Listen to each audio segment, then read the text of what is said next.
चंद्रपूर महानगरपालिकेत आज नाट्यमय घडामोडी पाहायला मिळाल्या। महापौर आणि उपमहापौरांचा पदग्रहण सोहळा अचानक जाहीर करण्यात आल्यानंतर मुनगंटीवार जोरगेवार वाद पुन्हा एकदा चव्हाट्यावर आला। भाजप नेते सुधीर मुनगंटीवार यांनी प्रेस कॉन्फरन्स संपताच तातडीने पदग्रहण सोहळा होणार असल्याची घोषणा केली। त्यानंतर भाजप कार्यकर्ते आणि मुनगंटीवार समर्थक नगरसेवक महानगरपालिकेत दाखल झाले।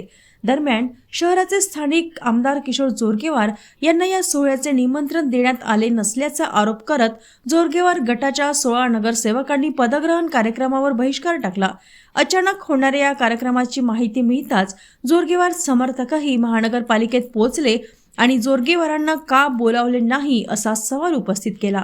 या सगळ्या घडामोडींमुळे मुनगंटीवार आणि जोरगेवार यांच्यातील वादाचा आणखी एक नवीन अध्याय सुरू झाला आहे।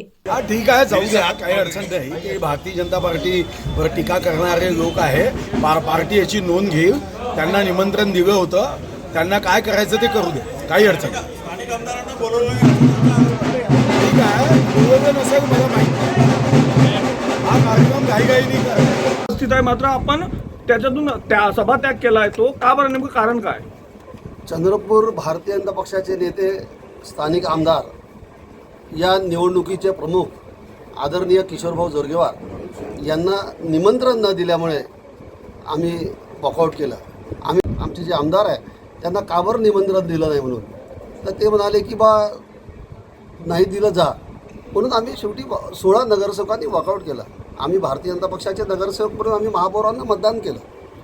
भारतीय जनता पक्षाचे 24 नगरसेवक आहे आणि भारतीय जनता पक्षाच्या ध्येय धोरणानुसार कोणत्याही आमदाराचा अशा पद्धतीने अपमान कदापि आम्ही सहन करून घेणार नाही। पुढे निमंत्रण आम्हाला महापौरांकडून किंवा महापौरांच्या सोबत जे कोणी असेल त्यांचे पदाधिकारी त्यांच्याकडून येणं अपेक्षित होतं माननीय आमदार साहेबांना। पुढची भूमिका काय असणार आहे बोया?